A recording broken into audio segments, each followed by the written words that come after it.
আপনারা জানেন যারা চাকরিহারা আন্দোলনকারীরা আছেন তারা গত 10 দিন ধরে রোটেশন ভিত্তিতে পালা করে বিকাশ ভবনের সামনে শান্তিপূর্ণ অবস্থান করছিলেন এবং এই শান্তিপূর্ণ অবস্থান গত 10 দিন ধরে চলছিল আপনারা জানেন এবং সেখানে পুলিশের প্রশাসনের পূর্ণ সহযোগিতা ছিল। কোনো ধরনের হস্তক্ষেপ আমরা করিনি। তারা শান্তিপূর্ণভাবে চালিয়ে যাচ্ছিলেন তাদের আন্দোলন এবং অবস্থান। গতকাল এই অবস্থানটা একটু অন্যরকম চেহারা নেয়। প্রায় 2-2.5 হাজার আন্দোলনকারী তারা চলে আসেন এবং তারা বিকাশ ভবনে ব্যারিকেড করা ছিল পুলিশের, তারা সেটা ভেঙে ঢুকতে চেষ্টা করেন। পুলিশ সংযত থেকে বারবার তাদের অনুরোধ করে যে শান্তিপূর্ণভাবে কর্মসূচি চালিয়ে যেতে, কিন্তু তারা সেটা কর্ণপাত করেন না এবং আপনারা দেখেছেন বলপূর্বক জোর করে গেট ভেঙে তারা বিকাশ ভবন চত্বরে তারা ঢুকে পড়ে সেখানে অবস্থান শুরু করেন এবং পুলিশ বাধা দেওয়ার চেষ্টা করেছিল, কিন্তু পুলিশকে ধাক্কাধাক্কি করে ব্যারিকেড ভেঙে গেট ভেঙে তারা মূল চত্বরে ঢুকে পড়ে অবস্থান বিক্ষোভ শুরু করেন এবং দাবি করতে শুরু করেন যেখান থেকে তারা কাউকে বেরোতে দেবেন না। এই গোটা পর্ব যখন চলছিল তখন কোনো সংবাদ মাধ্যমে আমরা দেখেছি বলা হচ্ছে অসহায় পুলিশ, দর্শক পুলিশ এবং গেট ভাঙা হচ্ছে, ভেতরে লোকে বসে যাচ্ছে, পুলিশ কিছু করছে না। পুলিশ সচেতনভাবে কিছু করেনি, কারণ আন্দোলনকারীরা তারা চাকরি হারিয়েছেন, তাদের আবেগের প্রতি পূর্ণ সহানুভূতি পূর্ণ সম্মান পুলিশ দেখিয়েছে। পুলিশ ধৈর্য ধরেছে, পুলিশ সংযত থেকেছে। বলপ্রয়োগ যদি পুলিশ করতে চাইতো তাহলে সেই সময়ই করে দেয়া যেত যখন গেটটা ভাঙা হচ্ছে, তা করা হয়নি। তারা ঢুকেছেন, অবস্থান করেছেন, তারপরও পুলিশ 7 ঘন্টা ধরে তাদেরকে বুঝিয়েছে।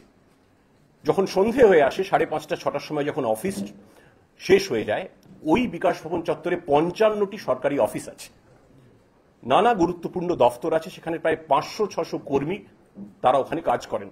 তারা সন্ধ্যের পর বেরোতে চান এবং যারা আন্দোলনকারী যারা ভেতরে বসেছিলেন তারা একই অবস্থানে তারা অনড় থাকেন, আমরা কাউকে বেরোতে দেব না। তারপরেও পুলিশ কিছুই করেনি। 1.5 ঘন্টা 2 ঘন্টা ধরে বারবার তার অজস্র ভিডিও ফুটেজ আছে, সেগুলো কোনো সংবাদ মাধ্যমে দেখানো হচ্ছে, কোনো সংবাদ মাধ্যমে দেখানো হচ্ছে না। কেন দেখানো হচ্ছে না আমরা জানি না, এটা ইচ্ছাকৃত বা অনিচ্ছাকৃত আমি জানি না। পুলিশ বারবার মাইকিং করেছে, সেই সমস্ত ভিডিও ফুটেজ ক্লিপ আমরা আপনাদের শেয়ার করে দেব। তারপরেও তারা অনড় থাকেন না, আমরা বেরোতে দেব না। ভেতরে যারা অবরুদ্ধ ছিলেন তাদের থেকে প্যানিক কল আসতে থাকে। অনেকে অসুস্থ ছিলেন, বয়স্ক মানুষ ছিলেন, মহিলা ছিলেন, তারা বলতে থাকেন যে আমাদের বেরোতে দিন। একজন সন্তান সম্ভব বা মহিলা ছিলেন, অসুস্থ বোধ করছিলেন, তিনি বাড়ি যেতে চাইছিলেন।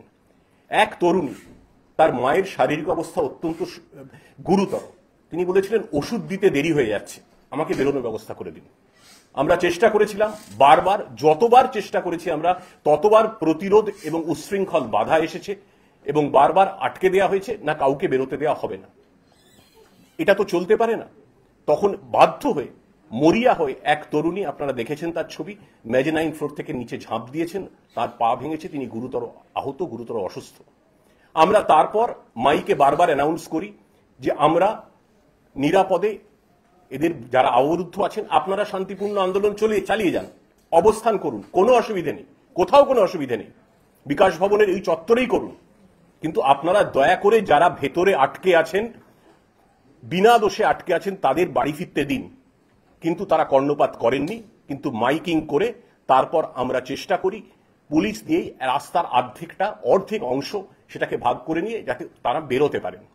এবং যখন সেই বেরোনোর চেষ্টাটা হচ্ছিল, নিরাপদে তাদের ফিরিয়ে দেওয়ার চেষ্টা হচ্ছিল বাড়িতে, তখন পুলিশের ওপর চড়াও হয় আন্দোলনকারীদের একাংশ। যারা বেরোচ্ছিলেন তাদের ধাক্কাধাক্কি করা হয়। প্রত্যেকটার আপনাদের প্রচুর ক্যামেরা ছিল, আমাদেরও ছিল, পুরোটাই লিপিবদ্ধ আছে, পুরোটা রেকর্ডেড আছে। এবং তারপরও তাদের আবার ধাক্কাধাক্কি শুরু করা হয়। এই ধাক্কাধাক্কি সামলাতে আমাদের তখন একটাই প্রশ্ন ছিল, গণতান্ত্রিক পদ্ধতিতে শান্তিপূর্ণ আন্দোলন হলে কোথাও কোনো অসুবিধে নেই, গত 10 দিনেও ছিল না।